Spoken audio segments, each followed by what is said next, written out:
Hello everyone, GoldenNova here. Today's video is brought to you by one of the Patreon's Quasar Commanders, and they wanted a pretty fantastical one. There are some themes that transcend mere archetypes, becoming part of the fabric of the game itself. Archfiends is one such label, slipping between the barriers that divide the different archetypes and showing up wherever they please. But those are just silly haha creatures, mere imps in comparison to the legacy we're about to cover. Earth, water, wind, and fire are all well and good, but when the designers want to crank up the power of a format, there are two attributes they lean on to let you know things are getting serious. And when their power is combined, few can stand in their way. Folks, get ready, cause I'm banishing a light and a dark.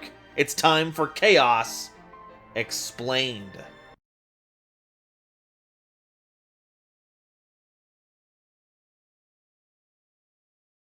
Today's episode is brought to you by my lovely patrons, as well as the wonderful people over at Dragon Shield. Get the sleeves as strong as dragon scales and save 5% on your order by using coupon code GoldenNova at checkout. Alright, let's set up a few ground rules. We are not covering monsters that are explicitly part of another archetype. This means we're skipping any Dark Magicians, Gaia the Fierce Knights, or Blackluster Soldier monsters, with some notable exceptions. However, if it's a Chaos version of an established monster, we'll still bring him into the video. For example, Dark Magician of Chaos, that's a no-go. But Chaos Nephthys is clear to join in. There's also a number of Chaos monsters that are unaffiliated but don't really interact with the light and dark attribute mechanic. They just kind of use the name, like how Archfiends get thrown around randomly, which I feel is just as bad as the last category. So to make sure you know what we're all going to be skipping, Chaos Necromancer is like a miniature Shadow Ghoul, gaining 300 attack for each monster in your grave, but starts out with 0 attack, so you're going to have to hit at least 6 monsters before it's even decent at fighting. Witch Doctor of Chaos is a bestial on a flip effect, which is like, just use a bestial at that point. Chaos Rider Gustav banishes spells from the graveyard to boost its attack, which means it has more in common with Bazoo the Soul Eater and Discblade Rider than the Chaos mechanic. Chaos Command Magician is a decent 1 tribute monster with a good attack stat and a targeted monster effect negation, though notably that's only if it targets this card only, so any multi-targeting monster effects bypass that protection.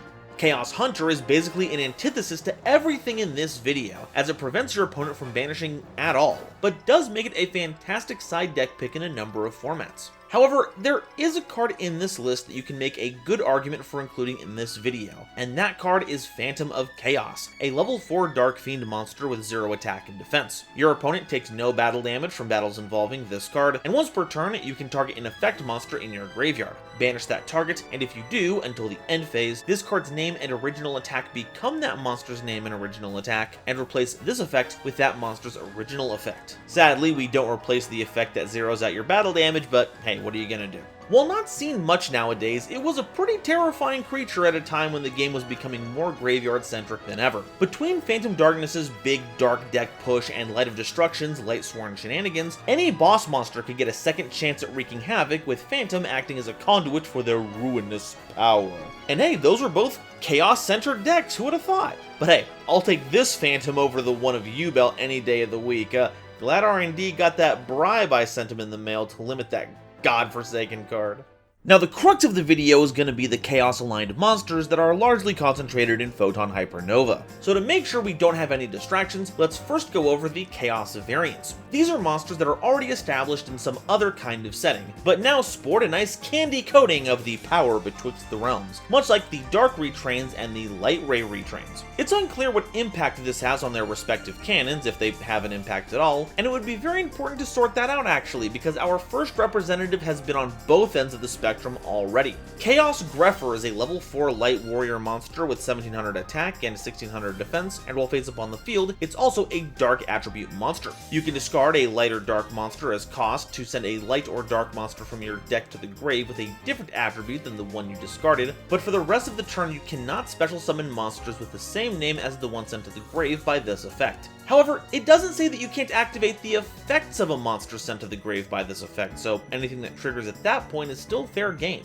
Unless it's an effect that special summons itself. Also notably, the discard is cost, not an effect, so that restriction doesn't apply to what drops out of your hand. Basically, if you pitch a light monster, you get the Foolish Burial of Dark. Pitch a dark, Foolish Burial of Light. No matter what, it gets one of each into your graveyard, which is useful for a variety of our bigger threats. It's just a real shame that this doesn't doesn't have a way to special summon itself from the hand like the Dark or Light Ray counterpart does. Now, can we stop splitting this guy across the dimensions? He's basically his own self-contained everything everywhere all at once, okay? Chaos Mirage Dragon is a level 4 light worm tuner monster with 1600 attack and 600 defense, and you can target a banished light or dark monster and special summon it to your field, but negate its effects. Also, for the rest of the turn, you can't special summon monsters from the extra deck except for light or dark synchro monsters. If this card is sent to the grave as synchro material, you can target cards your opponent controls up to the number of other monsters used for the synchro summon of that monster and banish them. So while you won't be able to benefit from the on-summon effects of the monsters you bring out of the banishment, if they also have an effect that triggers when being used as synchro material, you'll still get those benefits. And adding some removal to your synchro summons is clean. Not only is banishing one of the best forms of removal in the game, it can chain block the on-summon effect of your chosen synchro monster if it has one. You'll love to see it. And all for the cost of only summoning light and dark synchro monsters from your extra deck for the rest of the turn. Now, granted, synchro isn't always the best summoning method, but when it comes to attributes, I must remind everyone that it's like committing to only summoning the most powerful monsters in the game. Though I'm not quite sure how any of this ties into making it so your opponent can't activate trap cards during the battle phase like the original version. Heck, this card isn't even a dragon monster. I'm starting to wonder if this is actually a retrain or a Tenyi in disguise. Chaos Valkyria is a level 4 light fairy monster with 1800 attack and 1050 defense, and it can't be normal summoned or set. It must be special summoned by a card effect, and you can banish a light or dark monster from your grave to special summon this card from your hand. If this card is banished, you can send a light or dark monster from your deck to the grave, but for the rest of the turn you can't activate cards or the effects of cards with the same name as that card. This is a pretty gnarly piece of extension, both being a level 4 monster to summon, while being a great piece of fodder to banish for your other chaos monsters. While it suppresses the effect of the sent monster, it's only for the turn, so you've got material ready and waiting for later, or even an effect of its own to leverage at a later date. It's a really solid piece of support, and is a huge improvement over some of its older alternative forms. Did you know that this Angel of Two Realms was once a Gemini that used spell counters? How embarrassing.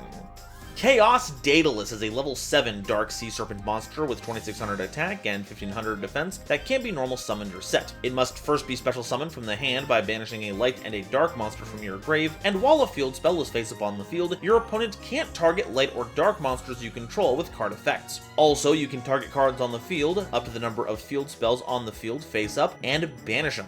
This is a pretty cool translation of the original version, which would create an Umis, a field spell, oh hey look, I have a whole video about it right here, for destruction. Instead, it gives you targeting protection and removal depending on how many field spells are on the field. Usually this will mean you only get to remove one card, but it's once per turn, and it doesn't cost you anything to use. And if your opponent is playing anything that frequently uses its own field spells, then you get a little extra bonus. Now you could play set rotation to force your opponent to have a field spell, but remember that both effects care about the number of face-up field spells on the field, so your opponent may not feel inclined to flip it up if they get no value out of it. I can't think of a Chaos board that wouldn't be enhanced by having this in rotation, and thankfully we have a field spell for Chaos cards that we can lean on later, so keep an eye out for that. It really does upgrade this from a Daedalus to a Daedalus. Now that's a waifu card.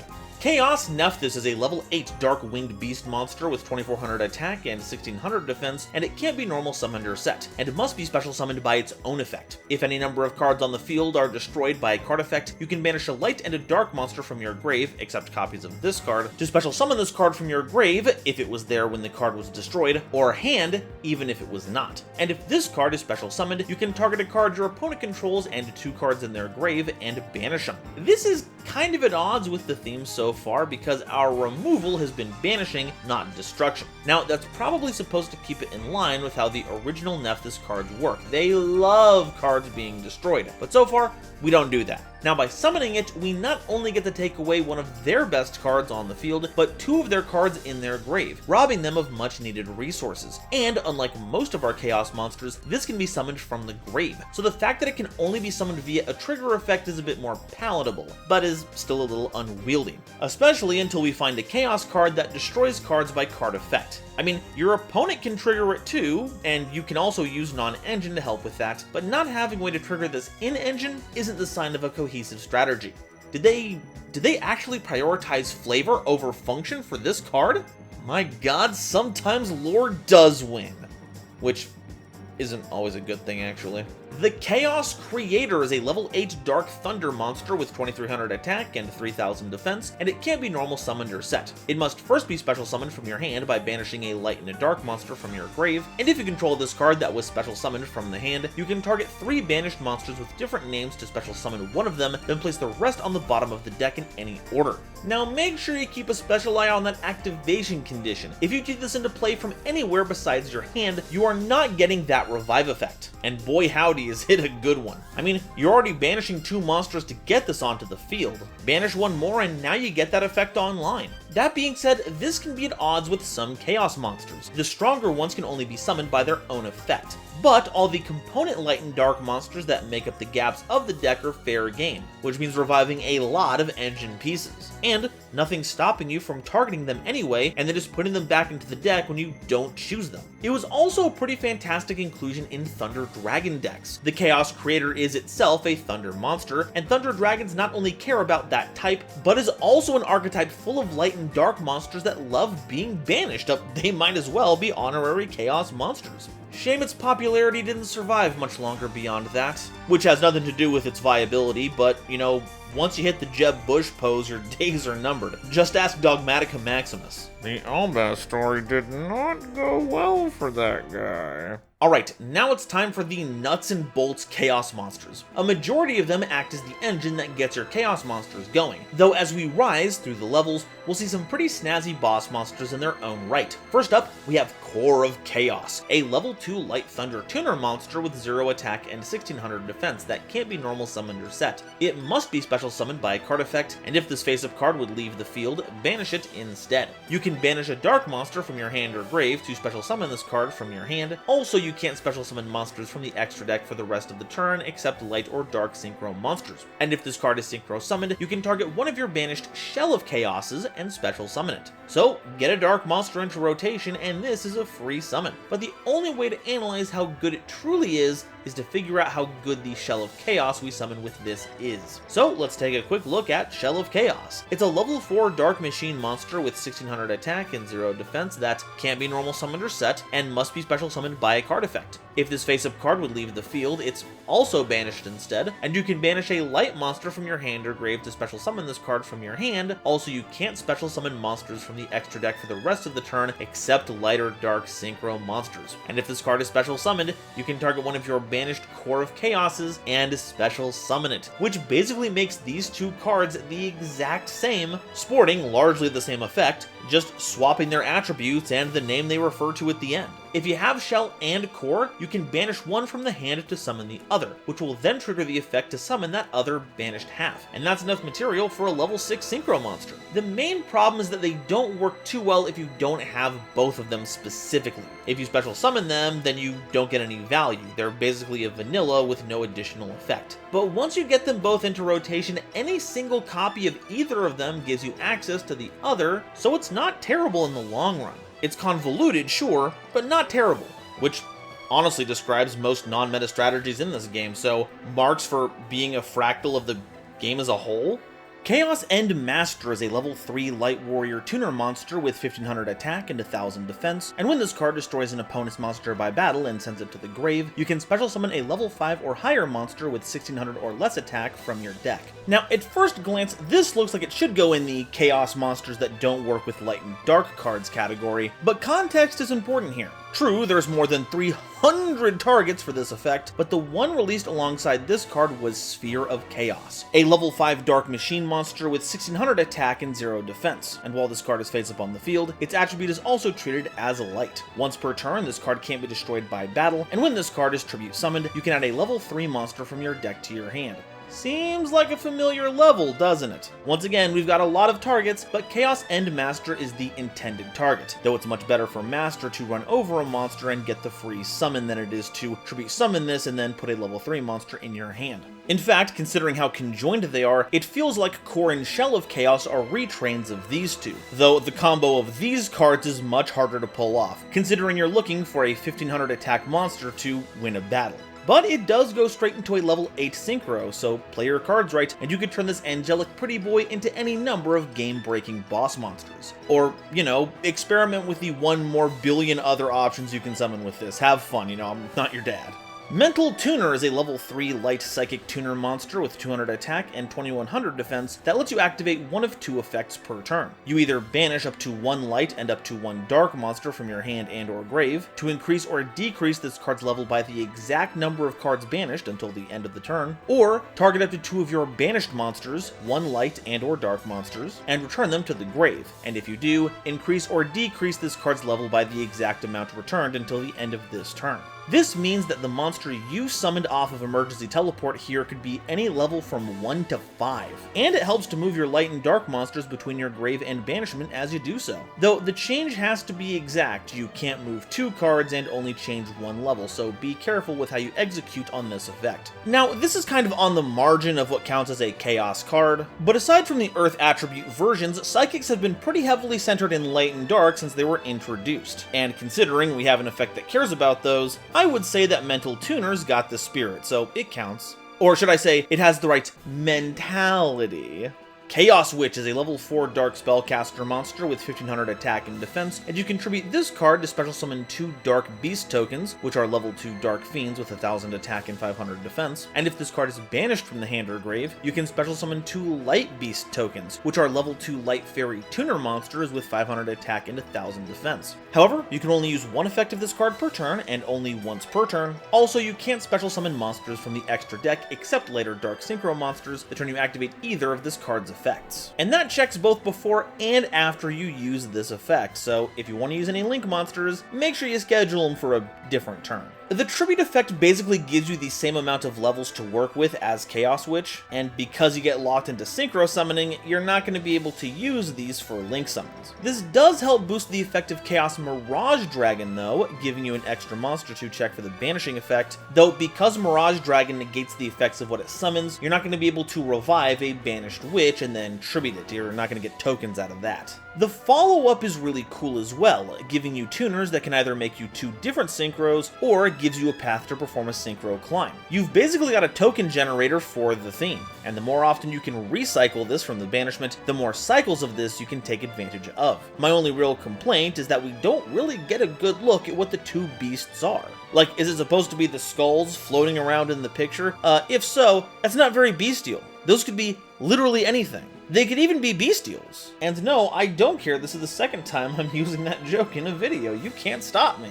Chaos Betrayer is a level 6 Dark Fiend monster with 2000 attack and defense, and if this card is in your graveyard, you can banish a light and a dark monster from your graveyard, except a copy of this card, to special summon this card in defense position, but banish it when it leaves the field. And if this card is special summoned by any means, you can target a card in your opponent's graveyard and banish it. Alongside Nephthys, this is one of 3 Chaos monsters that can be summoned from the grave, and only 2 of those live in our main deck. This time, you can do it as an ignition effect whenever you want, as opposed to a trigger effect you have to wait for, but it is a lot less powerful, only banishing 1 card from their grave instead of 2, as well as having no on-field removal. Though this can be summoned by other means, so if you have it hit the field without its own effect first, you get a DD Crow, then you can use it as material for another summon, then bring it back later for more graveyard hate. Or you can just vent it directly to the graveyard to go for that summon. Both are pretty valid, and honestly, it's a shame it's so useful because I'm going to be watching my back the entire time. What's it going to do? Mess with my top deck? Whisper the wrong side deck choices to me? Tell my opponent what my set cards are? What kind of betrayal will it perform next?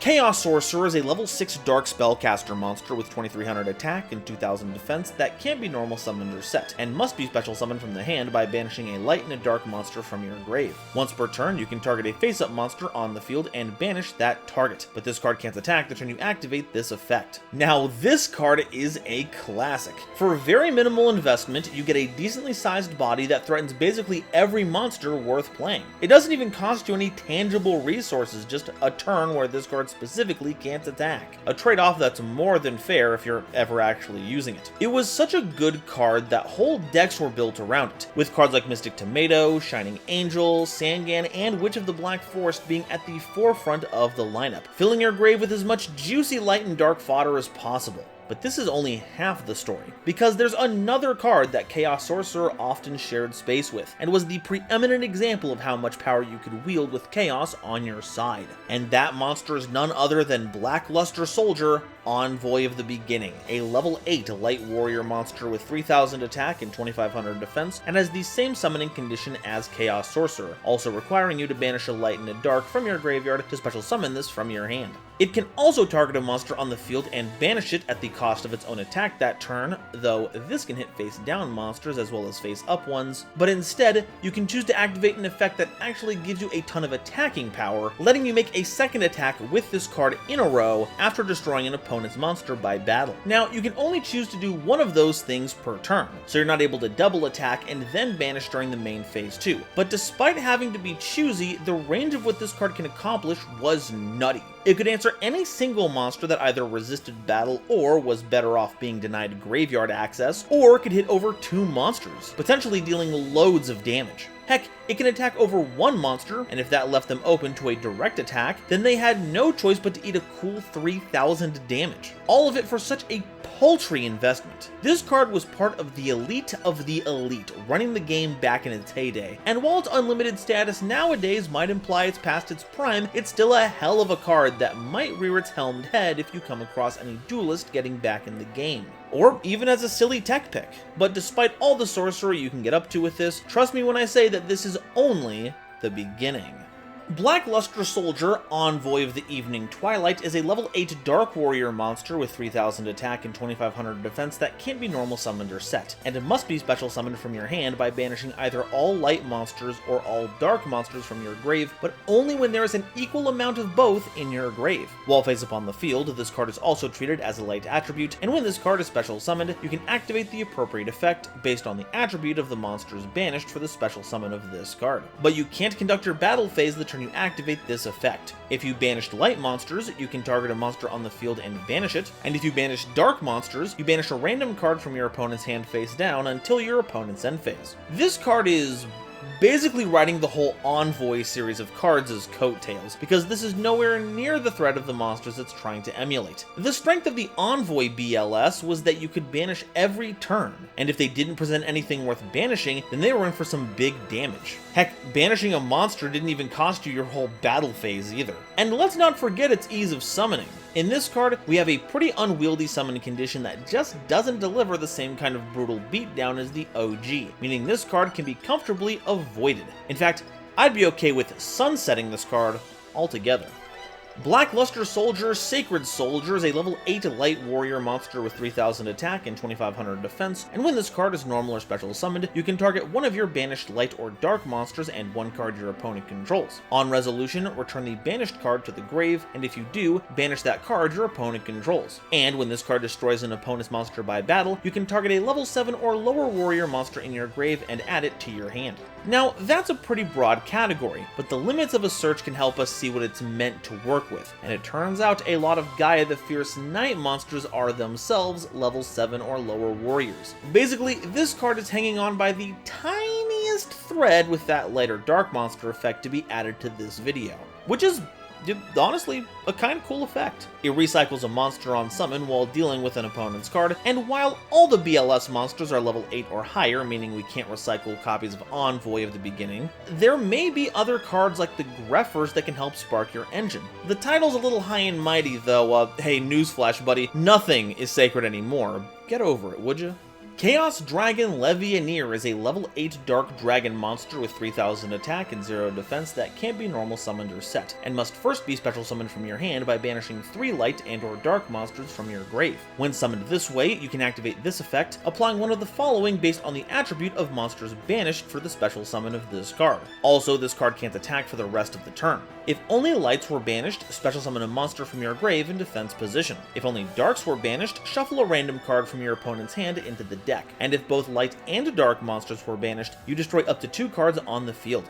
This is pretty cool because while it asks for an additional card to banish over things like Chaos Sorcerer or Envoy of the beginning, it has a pretty flexible requirement that can be used even in decks that only utilize one of the two attributes. And if you are running the Chaos Duo, then you potentially have access to all three effects, each of which are fantastic. The Dark one is much more suitable for when your opponent is running low on cards in hand, but being able to summon out another monster from your grave or crack your opponent's board, I can hardly think of a stage of the game those aren't relevant. And if for whatever reason the effect isn't helpful, you can skip it altogether to allow this big beatstick to attack that turn. Though the way I've seen it played, it's usually going to get folded into a Link monster or a rank 8 Xyz if you're a duelist of class. No matter what, this card is a big favorite among casuals and competitive-minded folks alike. And I know that's the case because they actually gave this bad boy an alt art, and they hardly do that for anyone. Unless you're Dark Magician or Blue Eyes, they get alt arts all the time. Which means, does Levianeer think it's on the same level as the personalities that built Yu-Gi-Oh from the very start? Come on, you're nowhere Levianeer being that popular.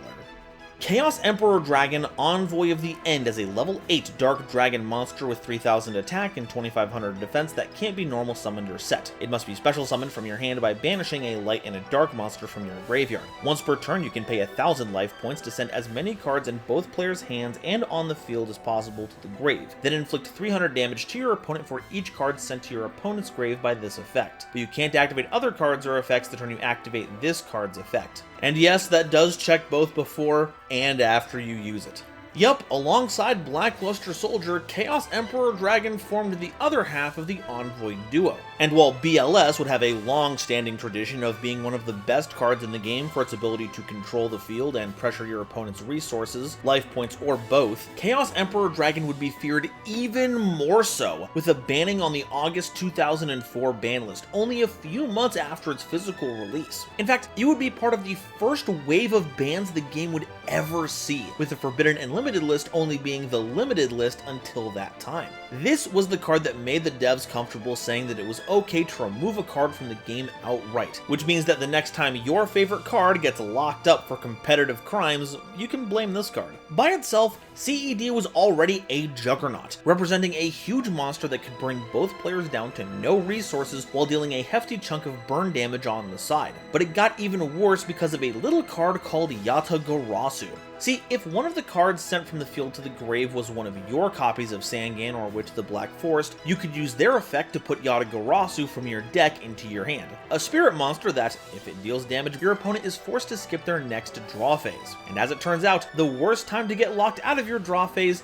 is when you have no cards in hand. So as long as you've maintained your normal summon, you can immediately normal summon that Yata, peck at your opponent, and that was it, the game was over. Either your opponent would scoop to save themselves the agony of Prometheus's curse, or they'd look you in the eye and force you to play every last step of the lockdown.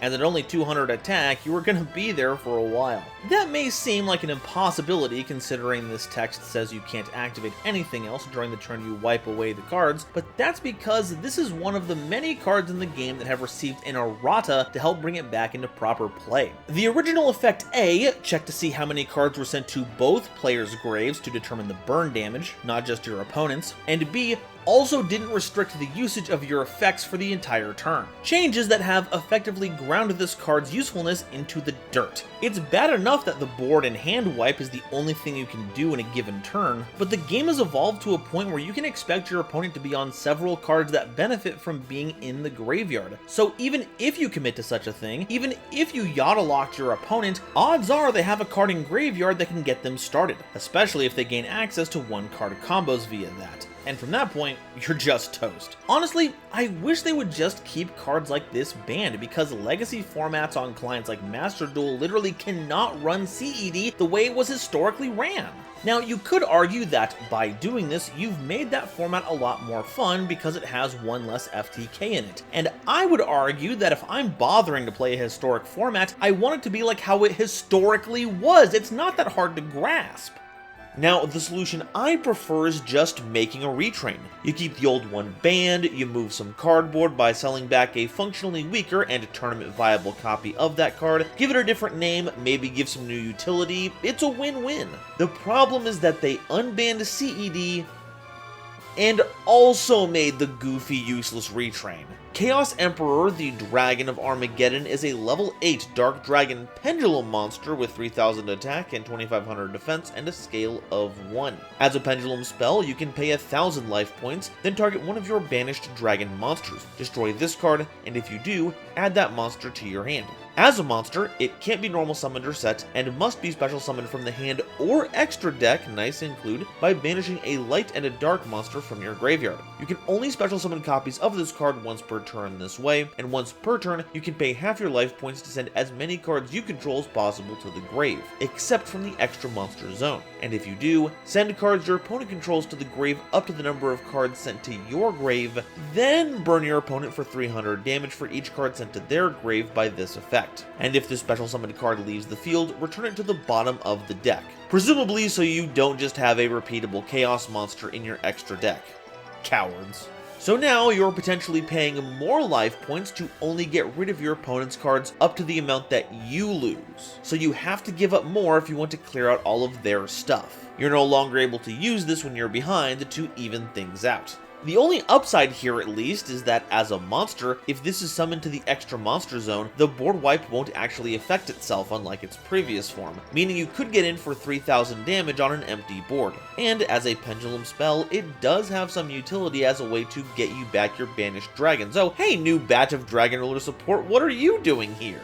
So, saying it's a worthless retrain is hyperbole, I admit, but it's nowhere near the levels of power the old version wielded, both pre and post errata. Honestly, I'm Armageddon tired of seeing this happen to old iconic cards. Chaos Beast is a level 6 Dark Fiend Synchro monster with 2000 attack and 1800 defense, requiring a light tuner and one or more non-tuner dark monsters as material. If any number of cards have been banished this turn, this card gains 1000 attack, and you can target one of your banished light or dark monsters and add it to your hand. And during your main phase, except the turn this card was sent to the grave, you can banish a light and a dark monster from your hand and or grave, except this card, to special summon this card from your grave. So with all the banishing happening, this is more than likely going to be a 3000 attack monster, which is pretty slick, and it gets you back a free card every turn. And it's just going to keep on happening, because as long as you have a light and a dark, you can bring this back from the grave if this ever gets bumped off to the grave. And it never imposes any kind of self-banishing, so it's never going to not go to the graveyard, barring any floodgate effects. And all those cards that you're banishing to get this onto the field, those are going right back into your hand. Not to mention that, oh, was a card just banished? Enjoy your 1000 attack points for that turn. This is a pretty righteous card, truly the embodiment of there being two beasts inside of you. And yes, both of them are gay. Like, super gay. The gayest beast you've ever seen.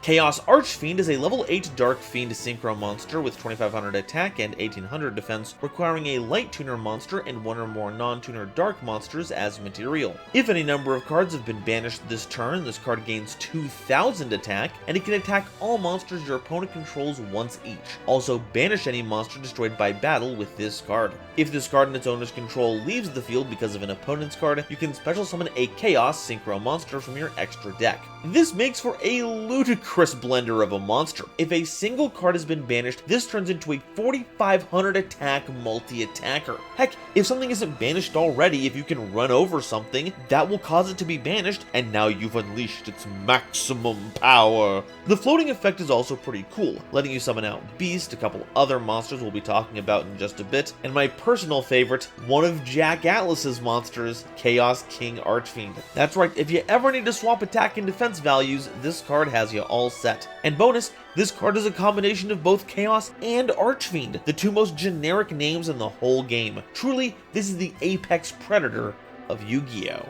Chaos Goddess is a level 8 light fairy synchro monster with 2500 attack and 1800 defense, requiring a light tuner and 2 or more non-tuner dark monsters as material. Once per turn, you can send a light monster from your hand to the grave, then target a level 5 or higher dark monster in your grave and special summon that monster, but it cannot be used as synchro material. Now this is an old card, at least in comparison to the Photon Hypernova Chaos monsters. In fact, this is the monster where all of their design decisions are pulled from. There's all that gold, oddly rectangular jewelry, the black and white dresses with the red borders, the two flames in the background being the two heads of the Chaos Beast, the strange red growths with green jewels in them that look a bit too much like Sophia's horns, the skull iconography, all that stuff.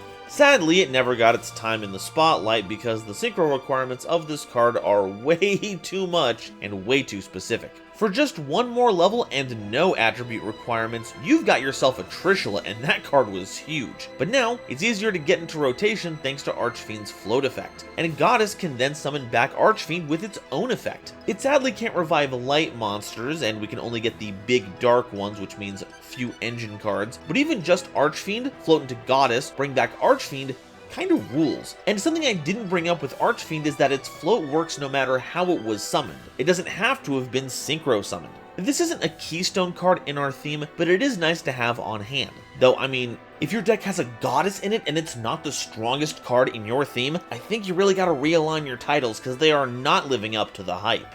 Chaos Ruler, the Chaotic Magical Dragon, is a level 8 Dark Dragon Synchro monster with 3000 attack and 2500 defense, requiring generic material. If this card is synchro summoned, you can excavate the top 5 cards of your deck, and if you do, you can add an excavated light or dark monster to your hand. Also send the remaining cards to the grave. You can banish a light and a dark monster from your hand and or grave, except a copy of this card to special summon this card from the grave, but banish it when it leaves the field. This is arguably the strongest card we're going to be talking about in this segment, and the F&L list kind of agrees with me, because it's banned in both the TCG and the OCG, and those two can't agree on anything. It's an outrageous ladder card, digging 5 deep into your deck for a free monster, and filling your grave with even more cards. Also, being a level 8 Dark Dragon Synchro monster is really good in terms of being material for other summons, giving you access to some Red Dragon Archfiend cards that are really strong, or you can just fold it into a Link monster. SP Little Knight is still a house of a card after all. Compound that with how easily accessible it is, and you can kinda see why this card isn't allowed to exist anymore. It does so much for so little investment without adding any kind of opportunity cost outside of playing the enabling tuner. And it's a Dragon Ruler on top of everything else! Kinda. A little bit, if you squint.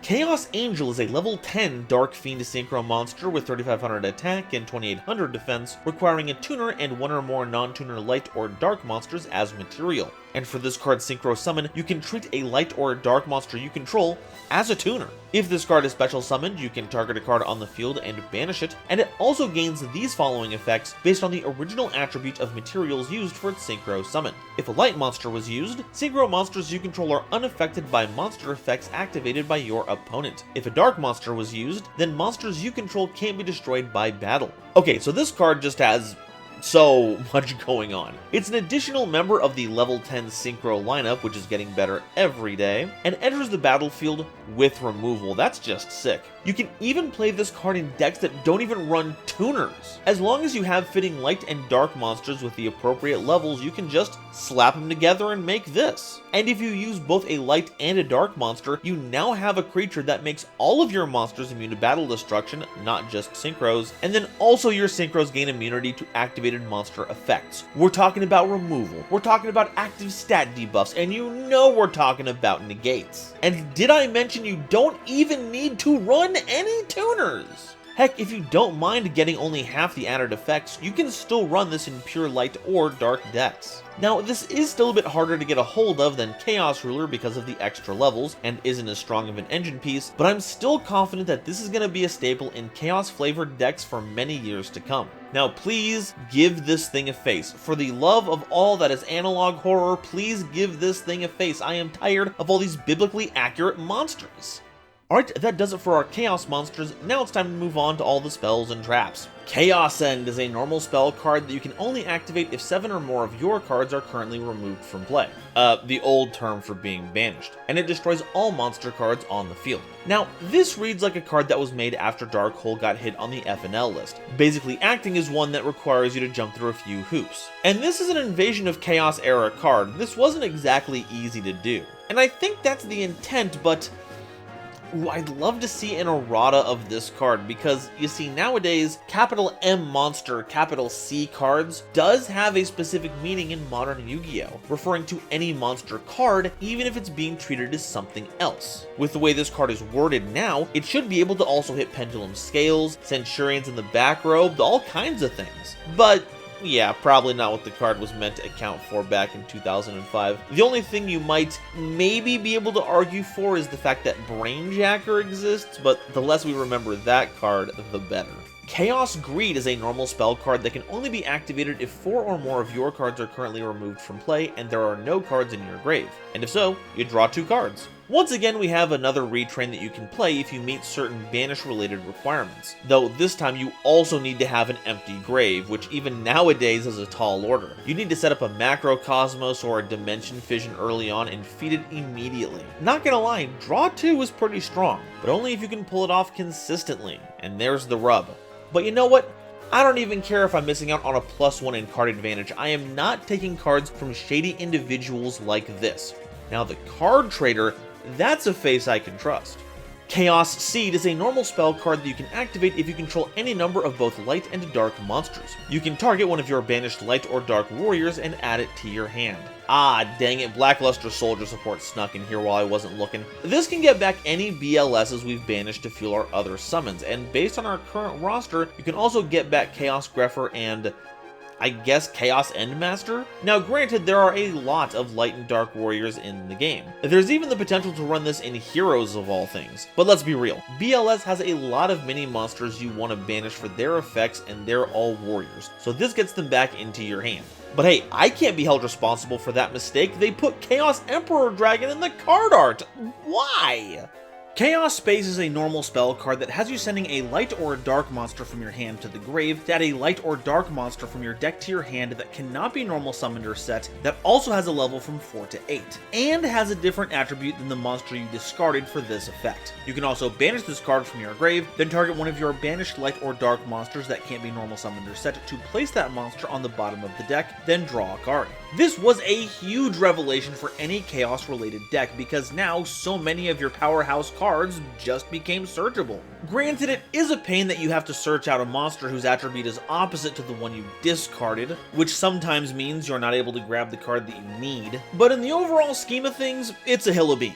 Chaos Valkyrie could immediately hit the field to jumpstart your plays, and both Collapse Serpent and Wyver Burster did the same thing, but fed into each other, giving both Chaos decks and Dragon decks a quick source of material for multiple kinds of summons. And you can tutor up big bosses with this, like Envoy of the Beginning or the Chaos Creator, meaning you didn't have to run multiple copies to see this consistently. Heck, you could even use this to search particular ritual monsters, as they have an implied can't be normal summoned or set clause. And we're not done yet, it recycles your cards for later use while getting you a draw. It's pretty absurd. Chaos Space adds so much consistency to a theme that otherwise doesn't have much connective tissue, but like all good things, Chaos Space could not last, and currently sits on the limited section of the FNL list for all the nonsense it helped to enable. But, I mean, that's to be expected. Under late stage capitalism, third spaces are being eradicated all over the place. Heck, they even got rid of the second space out of spite. Primal Seed is a normal spell card that you can activate if Blackluster Soldier, Envoy of the Beginning, or Chaos Emperor Dragon, Envoy of the End is on the field. It targets 2 of your banished cards and adds both targets to your hand. Oh, so that's why CED was on that last card. So yeah, we're looking at a pretty nasty FTK enabler here. It does take a bit of a setup, but if you can get one of the 2 original Envoy monsters onto the board, apply any effect that banishes cards instead of them being sent to the graveyard, 2 Primal Seeds and the win condition of your choice, then that's game. That's because Primal Seed does not have a condition that keeps you from targeting other copies of itself or its effect. So if you have, say, a banished Upstart Goblin, you can activate 1 Primal Seed to target a banished Primal Seed and that Upstart Goblin, putting them into your hand and banishing the Primal Seed you just activated. Then, activate the Goblin, drawing you a card and giving your opponent 1,000 life points, which will then itself also get banished. Then, activate the Primal Seed you have in your hand to add back the now banished Primal Seed and banished Upstart Goblin, and do this over and over again until you've drawn through your entire deck.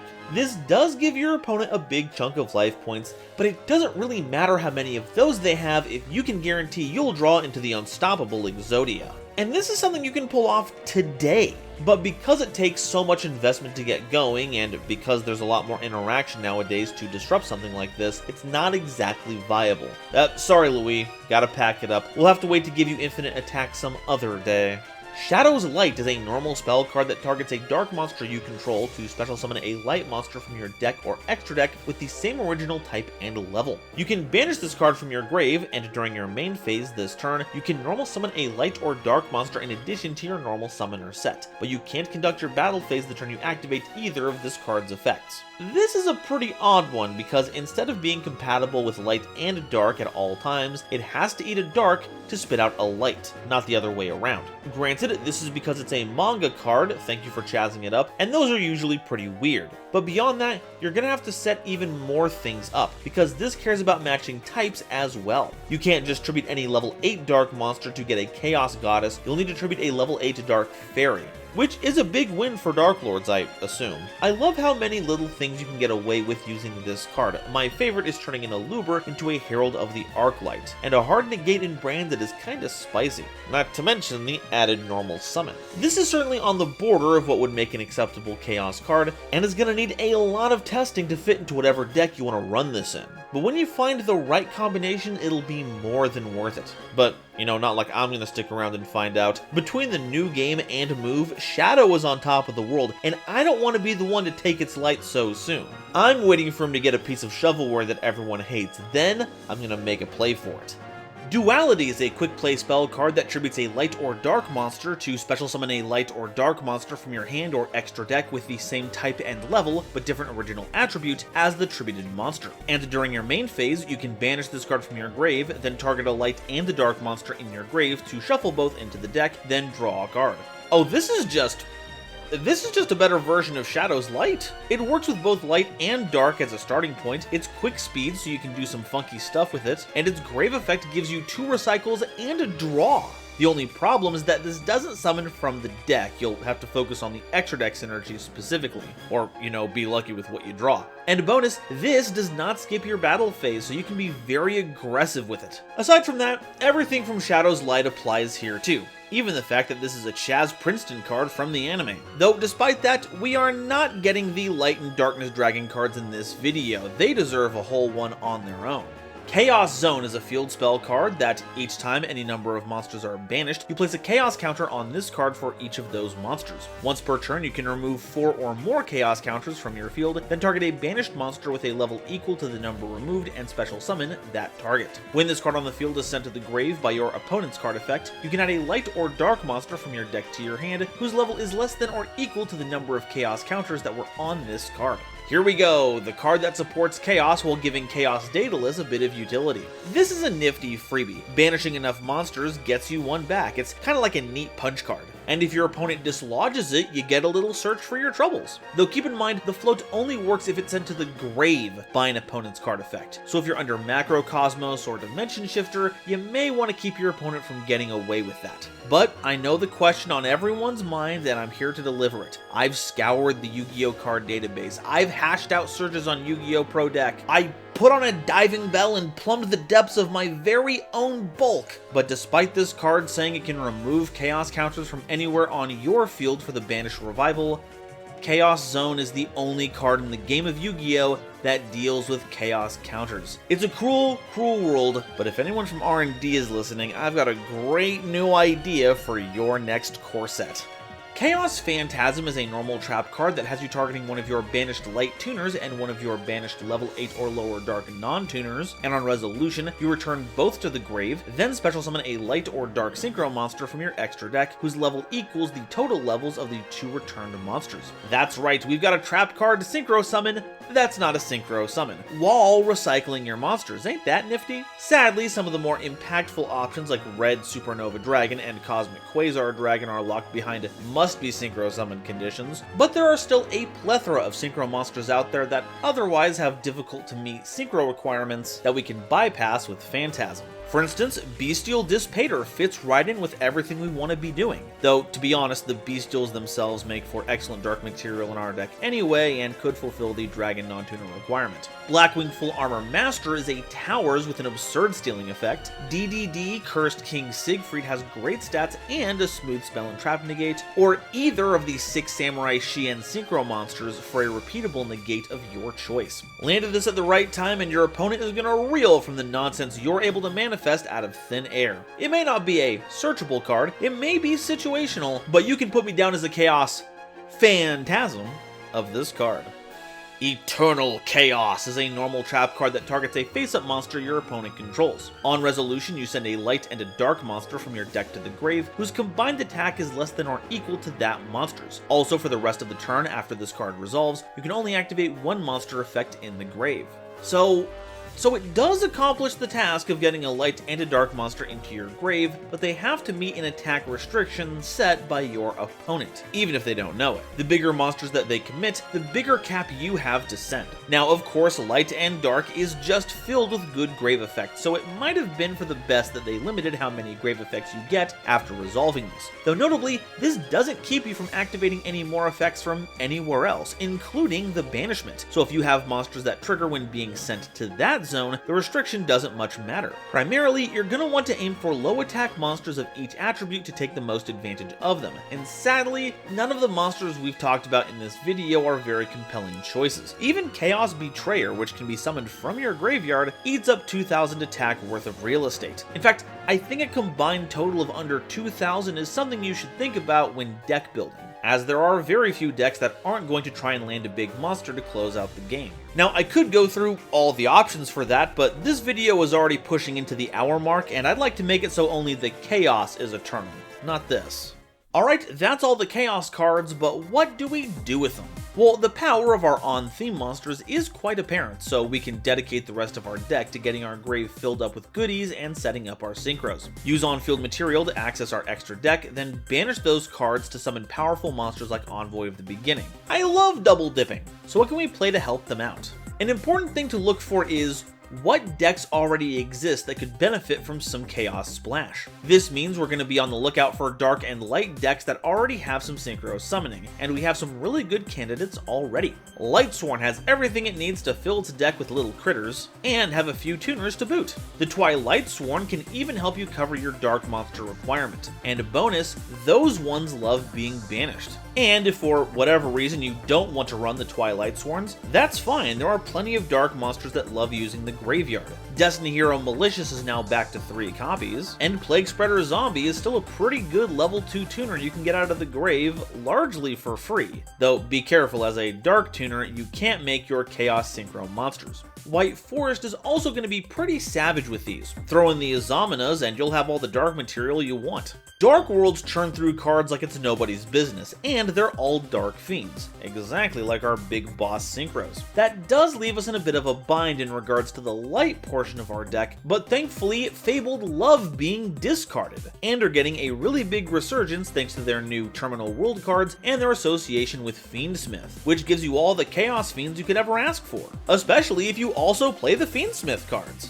Branded also has a weird synchro package that lines up with a lot of what we're looking to accomplish, but be ready to cut Branded Fusion and Opening if you want to avoid any unfortunate roadblocks. And once again, it is hard to overstate just how well Thunder Dragons line up with the Chaos philosophy. Hey, did you know that Colossus is at 3 now? With our big Fiend focus, I'd like to highlight just how good Muckraker of the Underworld is. Did you know that Chaos Angel doesn't have a once per turn restriction? And that the banishment on summon triggers on special summon, not just synchro summons? This means you can summon it to banish a card, then link it off for Muckraker, using its effect to summon Angel again for another banish. Now, this does mean you're giving up any of the protection effects that it had on the first go around, but if your concern is breaking a board, first and foremost, it's a little maneuver you'll want to keep in mind. When talking about Chaos Emperor, the Dragon of Armageddon, I made a quip about the new Dragon Ruler support, and boy howdy is that stuff good. More likely than not, these two are just going to get churned into the Dragon Link pool as a way to incorporate Dragon Rulers into them, but because they now have Chaos Association, they make great additions to our lineup.